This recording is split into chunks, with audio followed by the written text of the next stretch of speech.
Okay, we are live. Today we're learning a very practical section of the Rambam, Brochos on food. On a regular basis, we need food to survive, and there are many different brachos to be made, depending on what type of food, in what state the food is in, and if you've ever been confused about your brachos, now you have an opportunity to please God in only 30 minutes get a lot of clarity on brachos. Brachos is a huge subject. There are volumes written on halachas relating to brachos. Sometimes it's quite complex, especially when dealing with different mixtures and determining which bracha should be made, or why one ate food, the intent of the food. So the Rambam will touch more upon it in the context of bread, if he didn't already. But today we're going to give pretty much simply said what the general criteria is. And although there's a lot of scholarly work written about Birchas Haner and the brachos on food, most of it deals with situations that sometimes come up, but on a regular basis, please God, you'll find the answer to all your questions in today's Rambam. So to do as we usually do on a Thursday, just to get some context, we are almost finished the second complete volume of the Rambam. In the next few days, we will be completing the entire book of Lav. The Rambam says he's calling the Sefer Ava because he's going to speak about all of the mitzvahs that bring us to love Hashem. We'll be learning about brachos. Obviously, when we give a bracha and we bless Hashem, that is certainly a way to develop a relationship with Him. And finally, we're going to conclude with the laws of, as we'll see in a moment, circumcision, which again is a special covenant that shows the special relationship that exists between us and Hashem. And at the end of the volume, he actually has a siddur. So if you ever can't find your siddur and you have a set of Rambam, in the back of the second volume of the Rambam, he actually decided to write an entire siddur because he wanted this work to be a standalone work that includes everything in it. So that's what's up ahead on the horizon. But for today, let's take a look at brachos on food. He starts by discussing the general categories. So if you're wondering what bracha to make, generally you've got to ask yourself, is it a fruit, a vegetable, from the 7 species, or other foods? This is a mistake. It's actually supposed to be an and other foods. Okay.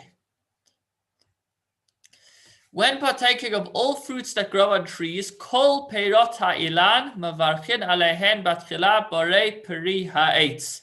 Any fruit that comes from the tree, we make a bracha borei peri ha'etz on it beforehand. And after eating the fruit, we will conclude with an after blessing, which starts Baruch atah Hashem Elokeinu melech haolam. Thank, blessed are you, Hashem, our God, King of the world. Borei nefashot rabot, who has created many souls. And it concludes, to give life to every living being. Baruch Hayalam, blessed is the source of life. So that's the after blessing. It's really short, and it's pretty, if you say it a few times over, you can actually memorize it. I actually have these magnetic little fridge cards of all the brachas. If you want, you can send me a message and I could see if I could get that to you. But so fruits. So for fruits, the bracha beforehand is Borei Peri Ha'etz. Thank you, Hashem, for creating fruits of the tree. And afterwards, the Borei Nefashot. An exception is made regarding the 5 species of fruit mentioned in the Torah. So there are actually 7 species, but 2 of them are grain, wheat and barley. But the other 5 are fruits. So although we've set a general rule that after eating any fruit, you say Borei Nefashot, if it is one of the 5 species mentioned in the Torah, which are grapes, figs, pomegranates, olives, and dates, then instead of saying the regular Borei Nefashot prayer that you would make after eating most foods, you would make a special after blessing, which is called Me'ed Shalosh. It's the same bracha, almost identical to what you would make after having some cake or cookies. Okay, so that was as far as fruits of the tree. Fruits that grow from the earth, aka vegetables and vegetables. We recite the blessing, Barei Periha Adamah. Thank you, Hashem, for giving us fruits of the ground. So it's quite logical. On fruits of the tree, thank you, Hashem, for fruits of the tree. On fruits of the earth, thank you, Hashem, for fruits of the earth. Beforehand and Barei Nefashot Rabot afterwards are the same after blessing. So that's category number 2, vegetables. Number 3, when partaking of foods that do not grow from the earth, like meat, cheese, fish, eggs, water, milk, honey, and the like, we recite the bracha Shehakol Nihiyah Bidvarai, that everything has come into being by his words. Some say Nihiyah, some say Nihiyeh, but it means that everything is come into the world by Hashem's words. And then afterwards, the same after blessing of Barei Nefashot Rabot. Okay, now what about water? If a person drinks water for an intention other than fulfilling his thirst, it actually is unnecessary to make a bracha beforehand or afterwards. If you have some pulls that you need to take and you're having some water to down those pulls, then no bracha is recited at all. It's not considered significant benefit. Benefit is not just when it's there to get something out of your throat, but rather that you're enjoying the item itself. So if you're drinking it for thirst, then you're enjoying. But if you're not thirsty at all, and you're just drinking it for medicinal purposes or whatever it is, then you wouldn't make a bracha at all. So that's pretty much a rundown of the different types of brachas. We have fruits, vegetables, 7 species, and other foods. As far as bread and hamotzi, I believe that has a chapter to itself in the Rambam. Okay, now what happens if you're not having fruit, but you're having fruit juice? If a person squeezes fruit, with the exception of grapes and olives, to extract its juices, he should actually say the bracha on those juices, shahakol, beforehand and Barei Nefashos afterwards. So, 1 minute, sorry. If you want to have a cup of orange juice, although the orange juice comes from oranges, and the bracha that you make on oranges is Barei Periha Eitz, for fruits of the tree, since this isn't the actual orange, but rather it's the juice of the orange, then it would not have the regular bracha, but rather you would say Shehakol Diyamid Barai. Now, this is actually some just great discussion about this in contemporary halacha, because in the Gemara explains the reason why you don't make a bracha on extract of fruits, meaning fruit juice. You don't make the same bracha as the fruit itself, the Gemara says, is because when the tree is planted, the primary purpose or the primary intention that the farmer has is to eat the fruit. If you're able to squeeze some juice out of it as well, then that's secondary. And the bracha, as we'll see in a moment, goes, the bracha that the rabbis instituted on the different foods applies when eating those foods in their primary function, with the reason for which they were planted. So since apples are generally planted to be eaten, if you're going to have apple juice, that's secondary and therefore does not have a Barei Periha Eitz. Now, the fascinating discussion that's been revolves particularly around the orange juice is that today you have entire farms where the only reason those oranges are being planted is for their juice. And so based on the logic of the Gemara, it would seem that you would actually say the bracha on oranges on the orange juice, because now that becomes the primary purpose for which it was planted.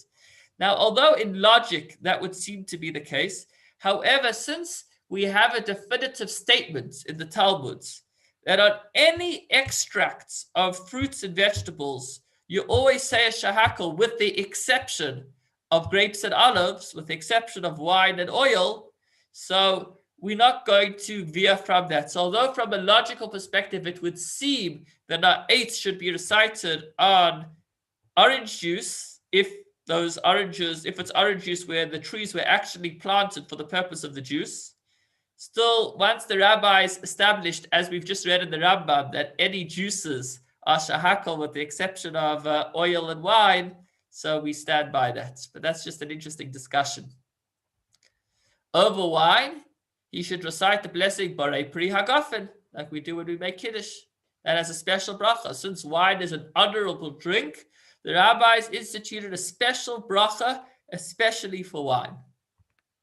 And the single blessing that includes the 3 blessings afterwards, Be'ed Shalish, which we'll see at the end.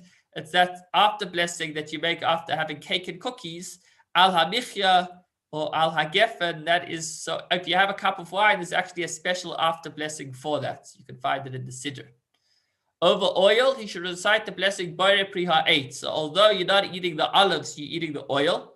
Since the reason olive trees are planted is for the oil, not the olives, so we would say ha'etz on the oil, but the Rambam clarifies that's provided that it is a decent drink, being drunk in a way that you're actually benefiting from the oil. When does the Bav apply? When he has a sore throat and drinks the oil together with a sauce of cooked vegetables and the like, for he benefit by drinking. Meaning, if you dilute the oil with other soup or mixtures. If, however, a person drank oil alone, or he didn't have a sore throat, in which case he's not benefiting from the oil at all, then you would actually say shahakal, because if you're going to drink a cup of pure oil, that's not an honorable, that's not a drink, that's not normal. In fact, some of the authorities say that you shouldn't make a bracha at all, because there isn't any benefit altogether. So, however, if it's mixed into other mixtures and you're benefiting primarily from the oil because you need that oil to soothe your throat, then you would say ha'etz. Okay, that was as far as fruit juice, wine, and oil. What about cooked vegetables and soup? So this is a very interesting halacha. We spoke earlier about how when the rabbis instituted the blessings, they said that the blessings apply when eating the fruit or vegetable in the primary way that fruit or vegetable is eaten. And that very much plays a role over here too. When fruits and vegetables that are usually eaten raw are cooked or stewed, then one would actually say shahakal beforehand and burn the fashes afterwards. So what would an example of that be? I guess you wouldn't really have an example, because if it's something that's usually eaten raw, then nobody would be cooking it. But if it was cooked, the moment you've cooked it, you've downgraded the product, and therefore the bracha will be shahakal.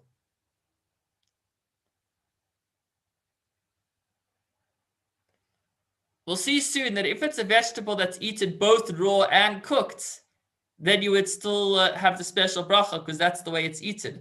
We're talking about something that generally is only eaten raw, and you've decided to cook it, so that it actually gets downgraded from the Bare Pri Ha'et status, and instead you say shahakal. Conversely, if one eats vegetables that are usually eaten cooked, like cabbage, turnips, raw, then one would actually say the bracha shahakal beforehand and burn the fashes after. The example that the Shulchan Aruch gives of this is actually carrots. The Shulchan Aruch says, since carrots are primarily eaten cooked, if you eat a raw carrot, you would actually, the bracha gets downgraded, and instead of saying barei pri adama, you would actually say shahakal diyabid barai. That's what it says originally in the Shulchan Aruch. Later authorities have said that, well, the practice of mankind has changed, and today carrots are eaten as much raw as they are eaten cooked. And therefore today the bracha changes yet again. And now the bracha on carrots would actually be barei pri adama. So that's quite an interesting thing. Dependent on what is done in majority of the world, that will determine what bracha is made on, for example, a raw carrot. I'm also thinking onions, probably the same. I'm not sure. Probably today, onions are eaten equally raw and cooked, and therefore you'd say adam on both. But it's debatable. Some people say that onions, once they're cooked, lose their potency, and onions are only meant to be eaten raw. So if you have a cooked onion, then the bracha becomes shahakal. Interesting stuff. Practically, ask your local Orthodox rabbi. When one eats them cooked or stewed, one should recite the bracha Bare Pri Adama beforehand and burn the fashes afterwards. Again, if it's a fruit that's usually cooked, then make barei pri adama when it's cooked. If it's raw, then the bracha gets downgraded to shahakal. When foods are commonly eaten both raw and cooked, regardless of whether one eats them raw or cooked, one should recite the blessing appropriate for them. For example, if they are fruit that grow on trees, barei pri ha'et, or meaning if it's from the tree, you'd say ha'et, and if they are from the ground, you would say barei pri adama. So we've covered foods in general. We've discussed fruit juice, and most recently we spoke about cooked vegetables. What about soup? If you're having soup for dinner, what bracha should you make on your soup? So here we go. Now, you would think, actually, we've already said that any fruit extracts actually do not have the same bracha. So on a cup of orange juice, you actually make shahakol. But we'll see that soups actually are a step better. Soups are a step better than a cup of orange juice or apple juice. Why is that? When one stews when one stews vegetables that are frequently stewed, one should recite the blessing Borei Pri Adama on the soup produced, meaning on the liquid as well. Because the soup produced by stewing is equivalent to the vegetables that are stewed if it is common custom to stew them. This applies only when one stews them to drink the soup. Meaning, practically speaking, if you are making a vegetable soup, so since vegetables are usually cooked, and how are vegetables often cooked? Together with their juice for you to drink together with the water, so that the water becomes flavored and you drink the water, i.e. soup. So since that is the way that vegetables are eaten, one of the regular ways that vegetables are eaten is in soup. If you take a spoon of liquids that originally was water out of your bowl of soup, since when you cook that soup, your intention was to drink that soup, so you would actually say a Borei Pri Hadama on the spoon of water, because it was brought together in a dish which was all part of the eating of the vegetable. That's quite an interesting one. The blessing Shahakal is recited over date honey. So, however, date honey, although the Torah refers to dvash, and when it says dvash, it's referring to the honey that comes from dates. So it would seem that maybe that's quite connected to the date. Nonetheless, it's already considered an extract, and therefore you would say shahakal. Nevertheless, when one crushes dates by hand, if you just mushed it together and removing their pits and making them into a substance resembling a dough, then one would actually say Borei Pri Ha-8. Beforehand, in the single blessing that includes the 3 blessings afterwards, a special blessing for the 7 species. Another practical example of that would be maybe applesauce. If you've cooked some apples and then you've mashed it, if it still has that original texture of the apples, even though it's now in a sauce, then you would probably still say Ha-8. As opposed to if you're buying something that was completely mullied and it's lost its original look, so then there's actually a difference of opinions amongst the rabbis. The bracha would possibly be shahakal. Okay. What about sugarcane? So regarding sugarcane, whose sap is extracted and cooked until it crystallizes like salt. So what do you say? What bracha should we make on sugarcane? It grows. So maybe the bracha that should be made should be Ha-8, so Adama. So he says that the overwhelming majority of the Ga'idim require the bracha Borei Pri Adama is recited upon it. Others say Borei Pri Ha-8, but similarly they say one who sucks sugarcane should recite the blessing Borei Pri Adama. I say that this is not a fruit. The reason that the Rambam is able to say I say is because there's no clear ruling in the Gemara. It's not clear in the Gemara. So it's up for debate amongst the different Ga'idim, and therefore the Rambam is able to give his own ruling in this matter. I say that this is not a fruit, and the blessing Shahakal should be recited upon it. So although you are eating something that's being harvested from the ground, it's not considered a fruit. It's like you're just eating something. It's like, you know what it's like? It's like maple syrup. You don't say Ha-8 Adam on maple syrup. Although it comes from the tree, it's just an extract. And that's why we make shahakal on honey, on sugar. The honey produced by these canes that has been altered by fire should not be given greater prominence than date honey, which we have a clear ruling in the Gemara that the bracha is shahakal. Even though the date honey wasn't cooked and sugar canes are cooked in order to turn it into sugar. What about hearts of palm? This is a fascinating discussion, hearts of palm. Let's see what the Rambam says, and then I'll give you some up-to-date information on them. When partaking of hearts of palm, which is like white wood, you know where hearts of palm come from? They come from the heart of a palm tree. So literally in the middle of the palm tree, up that spine, there's white stuff inside, and that's what they harvest, and that's what hearts of palm is. So one should say the bracha shahakal. I'll discuss this all why in a moment, even though it's coming from a tree. When partaking of petals from the flowers of the caper bush, one should recite the blessing ha'adama. They are considered somewhat of a interesting. The caper bush, although it may be considered a tree, nonetheless, the petals are not considered the actual fruits. Rather, they're like a secondary product, and therefore it gets downgraded from ha'etz to adama because they are not fruits. Caper berries, the fruit of the bush, which looks like small dates, require ha'etz. So here we have the actual berries would be ha'etz. The leaves would be ha'adama because it's a step down. Now, as far as hearts of palm, so you're not eating fruits of the palm tree. You're not eating dates. Rather, you're eating the actual bark of the palm tree itself. It's not considered a fruit, and therefore it goes down one level from ha'etz to ha'adama. But it actually goes down two levels. It goes down from ha'adama to shahakol. Why? The Gemara says, and listen carefully, the Gemara says because when people harvest the heart of the palm, it actually kills the palm tree. It doesn't allow it to produce afterwards as many dates. And that certainly is not why the farmer plants it. So although the bracha would have been ha'adama because it's not an actual fruit, it's rather that you're eating from the tree itself.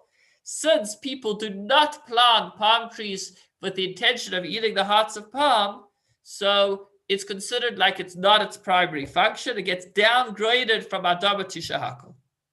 Now, when I was growing up, hearts of palm was a delicacy.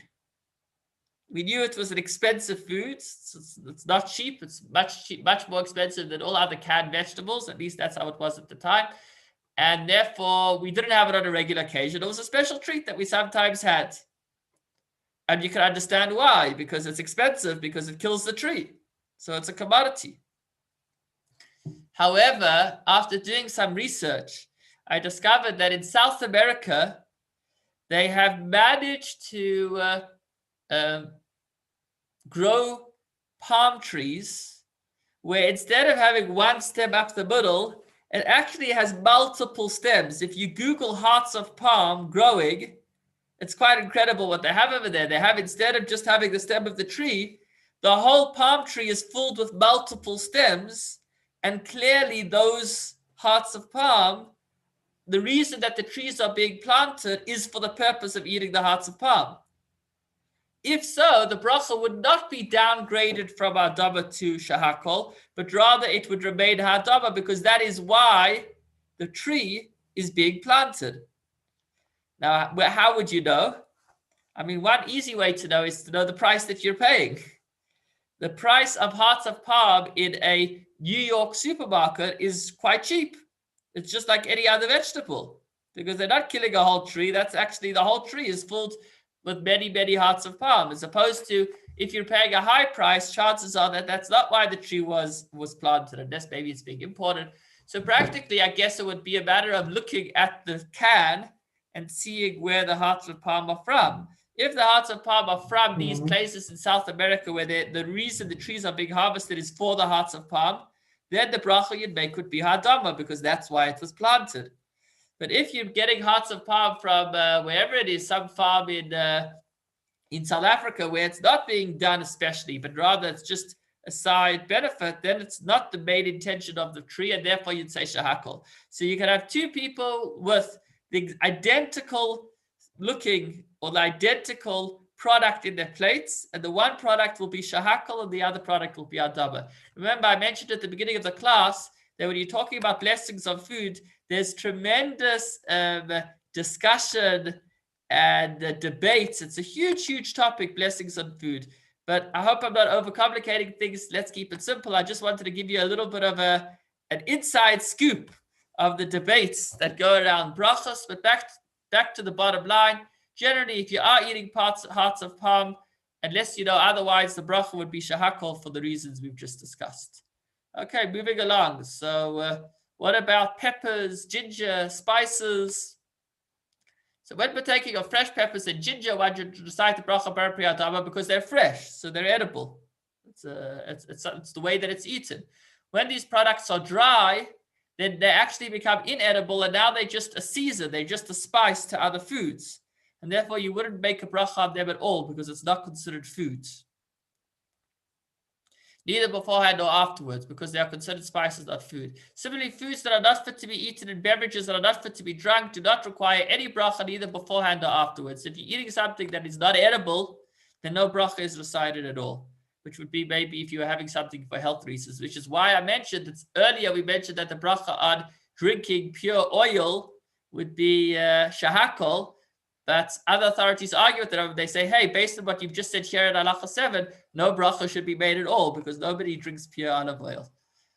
What about what's left?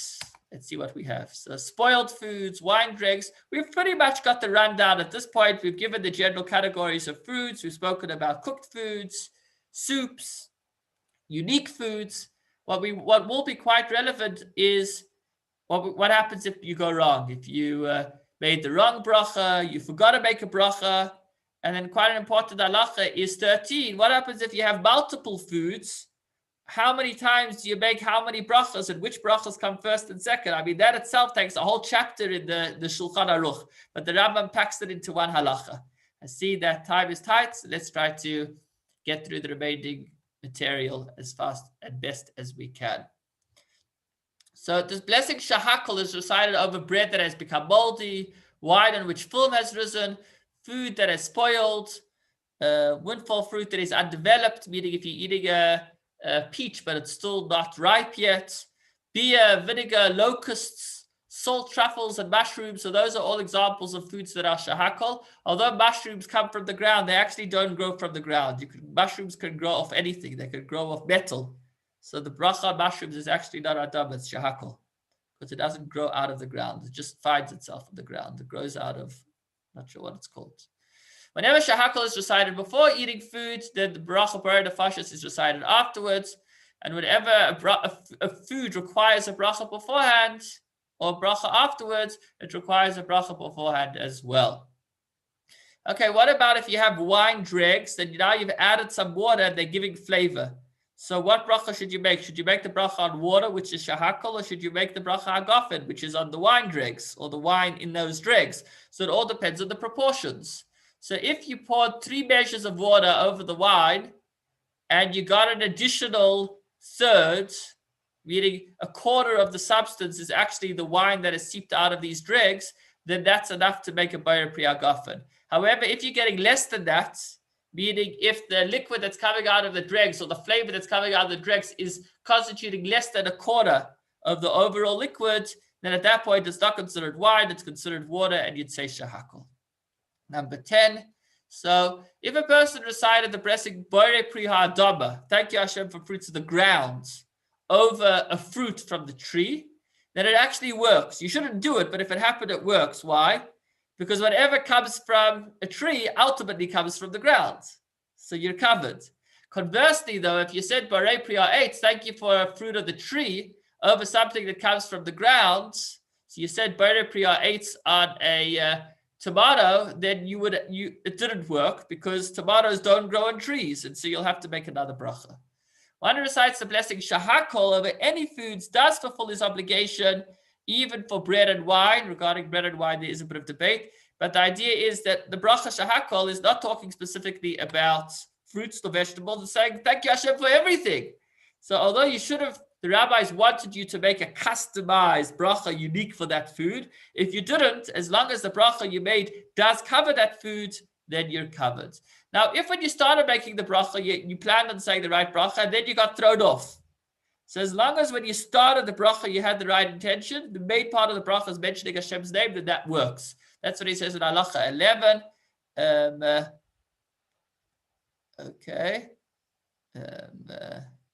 Gives just different examples of that. Because at the time when he mentioned Hashem's name and his sovereignty, Hashem Elokeinu Melech HaOlam, King of the world, which are the essence of the blessing, he had the right intention, therefore that works. He doesn't need to make another bracha. Obviously, this is after the fact. If you forgot to make a bracha, so if you're not sure if you did or didn't make a bracha, maybe you did, maybe you didn't, a bracha that comes before eating, then you actually won't make a bracha because as has been mentioned multiple times, there's a principle: when in doubt, go without. We don't want to mention God's name in vain. It's one of the 10 commandments. And so it could be you've already made a bracha, and if you did already make the bracha, then by saying it again now, you're saying God's name in vain. So therefore, when in doubt, go without. If you know you didn't make a bracha and you already have food in your mouth, so what should you do? If it's a drink, so you'd have to swallow and then make the bracha. If it's a fruit, then if you can take it out of your mouth and make the bracha and put it back in, then great. But if it's something that will be disgusting to take it out of your mouth, then you could move it to the side of your mouth, make the bracha, and then swallow. Number 13.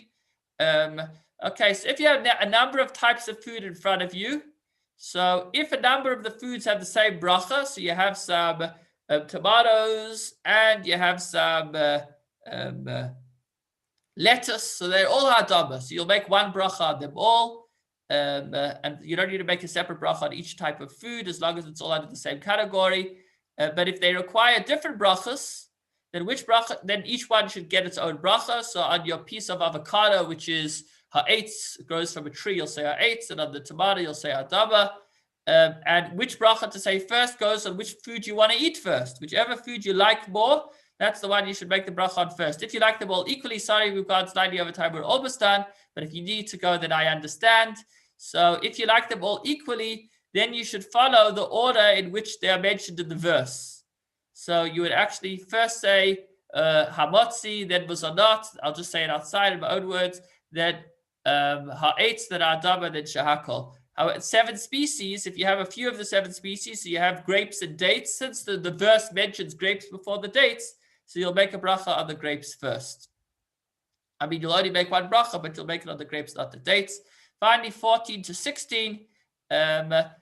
In summary, and you're welcome to read it inside afterwards, whether you're eating foods of the 7 species, whether it be from the 5 species of grapes and pomegranates, or it be wheat, or it be wine, all of these require the same after blessing with slight variations. So if you had both a cup of wine and a cup of cake, you would say the after blessing, and at the end of the after blessing, you would say, and thank you Hashem for both the grapes and the wine. Look in the siddur, it will show you how it's done. Another interesting halacha is if you're having some of the 7 species, so it has a special after blessing, Baruch atah Hashem al haaretz v'al ha'peiros, and you had some other regular fruits, so the after blessing of the 7 species covers other fruits as well. Thanks so much for joining. You could read through that final text inside if you have a moment. Wishing you a wonderful evening, and please God, Rabbi Darren will join you tomorrow at 1 o'clock to learn not about the brachos on foods, but the brachos on other